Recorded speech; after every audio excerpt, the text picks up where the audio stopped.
The Mets have had many horrible losses, but I'm not so sure it can get worse than last night's loss. Three opportunities with a runner on second to walk it off, and the Mets failed all three times.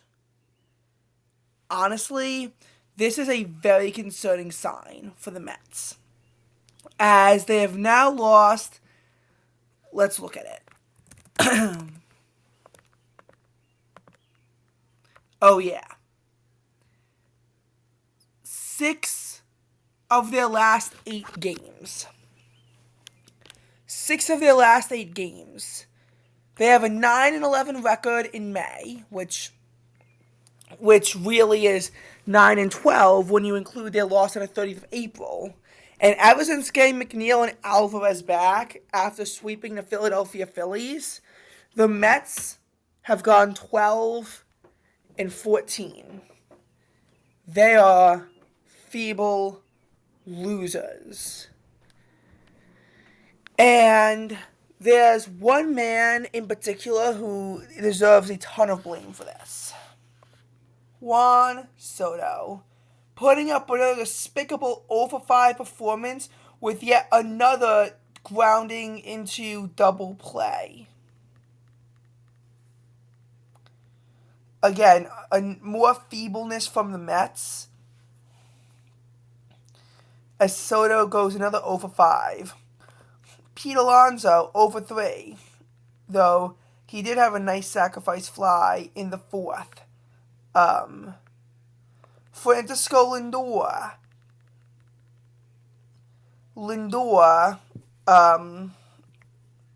went 0-for-4 with 3 strikeouts. And a lot of the overmanaging just did not make sense either. It was an ugly game. The Dodgers had a 96.8% chance to win, but then the Mets made it seem like they could actually win the game, and they couldn't.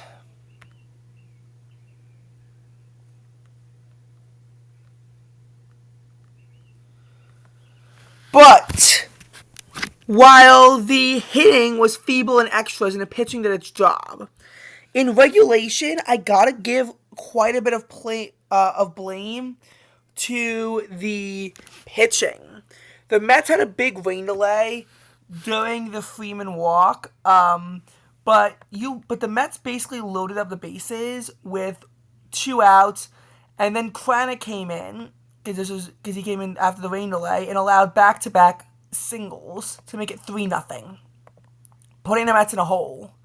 The Mets made it 3-2 off of a Brett Beatty home run and a sacrifice fly from Pete Alonso to score Marte, but the Dodgers answered as they had 2 on and hit back-to-back singles to make it 5-2. We then go to the bottom of the 9th, where the Mets actually had a rally. McNeil hit a 2-1 RBI triple, and Taylor hit a single to score him. I really wish Taylor had the speed to go to second, though, because maybe then, on Beatty's single, we would have seen Taylor score and not just have to settle for third. And Acuna then struck out. With 2 runners in scoring position, struck out. All he had to do was get a hit, and he couldn't do that. This is where the feebleness starts. The Mets pitching did their job at the top of the 10th, loaded up the bases with no outs, but a nice fielder's choice play at the plate, and then a double play to keep the game tied at 5. In this case, the Mets didn't... I don't want to blame them too much for the 10th. I mean, yeah, they sucked and they should have gotten a hit, but it's not like one of those situations where they had like a runner on third less than 2 outs, where just all they had to do was hit a sacrifice fly, and they couldn't even manage that. Like, they blew it in the 10th, but it wasn't that big of a deal. And then in the 11th, the pitching was perfect, lights out. Only for a situation where Alvarez struck out looking because, of course he did, because he has no plate discipline, because the Mets just keep waiting for the walks, and Acuna grounds out on a 3-1. I don't particularly hate the call to give Acuna the go symbol on 3-1. Like, I get the argument of making him throw three straight strikes, but this would have been a strike on a 3-2. And while, yeah, a walk would win the game for the Mets here, if he throws three straight strikes, then everyone's blaming Acuna for not for not swinging the bat. So I feel like it's an either way scenario. I will criticize Acuna for some things though. Um, Luis Angel Acuna went a feeble over 5. He was great in April, but now he sucks, and he still hasn't homered. Like we're seeing Acuna look quite a bit weaker in some recent games. His batting average is now down to 256. He batted, 308 in April and Rookie of the Month, and he's not going to keep that up if he keeps going like this. He has almost no pop either. His last extra base hit was on May 2nd. He has not hit a home run this season. Looks like he only has 6 extra base hits, and again, only one of which in the month of May. None since May 2nd. A 616 OPS just isn't going to get the job done, and that was feeble. So you have to give Mendoza a bit of blame, but there are a lot of Mendoza decisions that were a lot worse. And again, this is only the 11th. It gets worse. 12th, Ohtani flied out, but it put Edman on third, but a ground out to the pitcher, an intentional walk with a strikeout did lead the Mets to escape the 12th. Marte hit a sacrifice bunt, and I did not exactly agree with it. I get that you want to have the run in sac fly position, but all that did was open up Juan Soto for an intentional walk, with Torrens grounding into a double play, which he had to because it looked like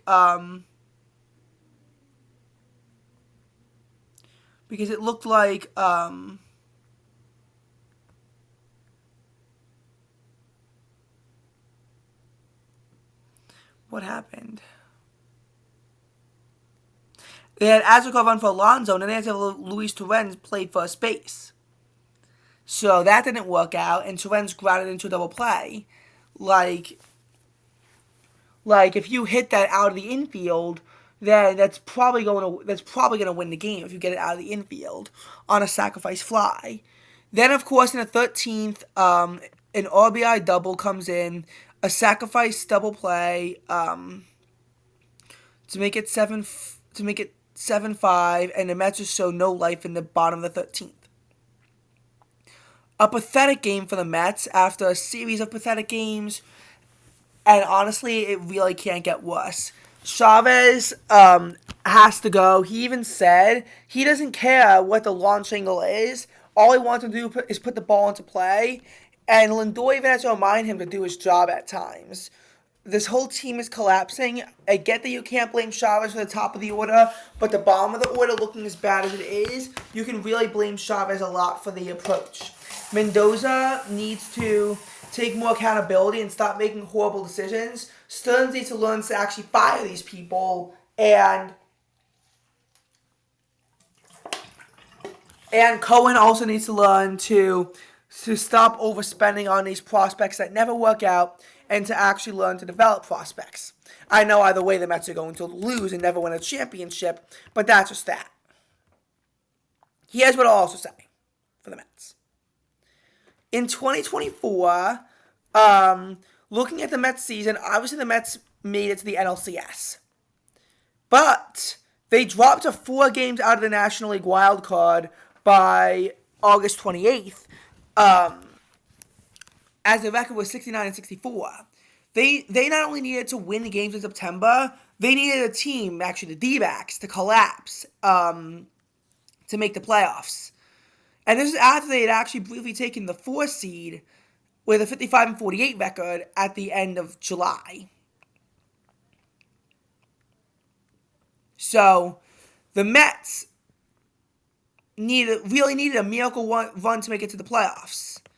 And I'm sure that when the team was at 22-33 on pace for 65 wins, I'm sure Steve Cohen said something like, if you finish with 65 wins, Carlos Mendoza and David Stearns, I am firing both of you. After that, though, he probably, after the season ended, though, after the miracle run to the NLCS, even though if you look at the games, it was a lot of miracles and the Mets needed to even get to that point, he said, we are committed to David Stearns for the next 10 years, and Stearns also is probably committed to Mendoza for the next little time, too.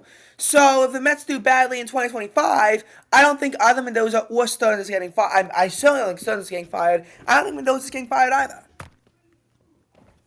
And if they insist on keeping Chavez and Barnes, I really don't think so. Do anything about it, because I really think Steve Cohen is more inclined to just make money than he is to actually build up a championship contending team. Like, it's pathetic. Honestly, the Nationals might jump the Mets soon. And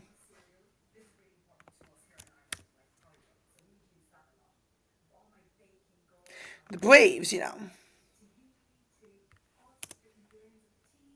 Braves are certainly going to jump the Mets soon if the Mets keep playing like this. Like,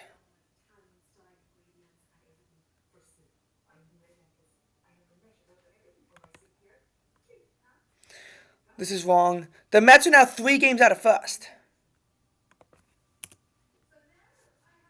Mets are now 3 games out of first. They had a 5-game lead on that division at the end of April. They had a 2.5-game lead just a little over a week ago.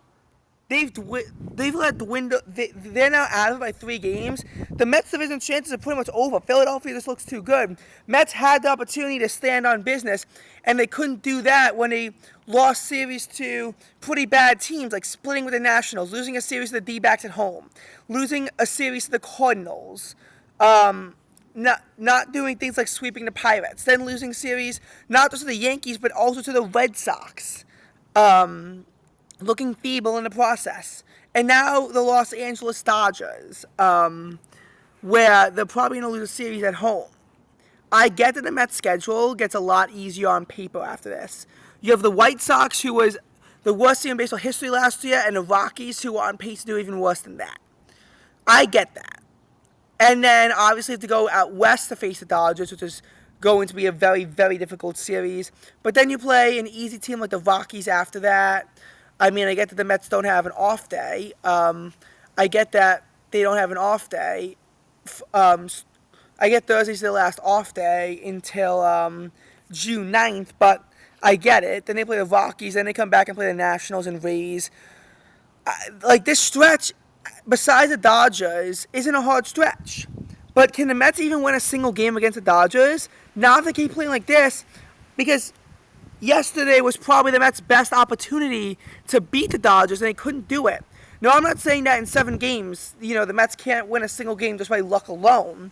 But the Mets really had an opportunity to win in an electric walk-off to gain momentum, and they failed. And when you fail to capitalize on opportunities like this, it generally just doesn't bode well for the future of the team.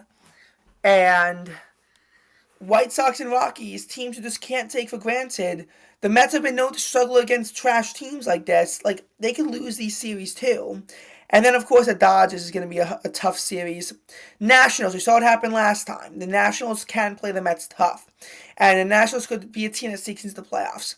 The Rays, another team that you don't want to underestimate, even though hopefully the Mets can win a series against them.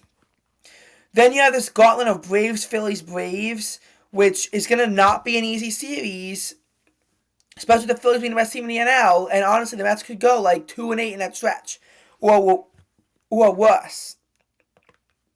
I just really think that by the All-Star game, it's not unrealistic to see the Mets fall below 500, and as a matter of fact, they may be below 500 before that.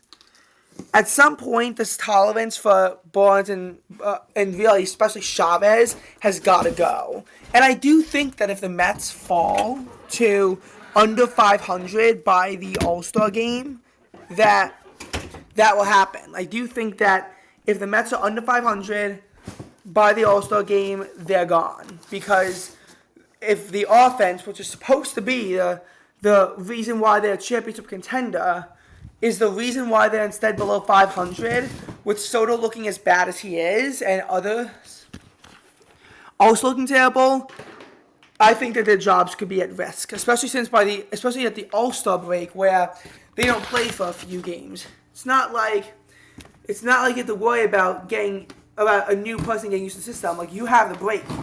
The Mets below 500 by the All-Star game, I could absolutely see that. Do I think it's going to happen? I'm not so sure, but with the way that they're playing right now, I certainly think so. They do play some tough teams ahead, and honestly, looking at the schedule, it doesn't really get much easier for the Mets after this.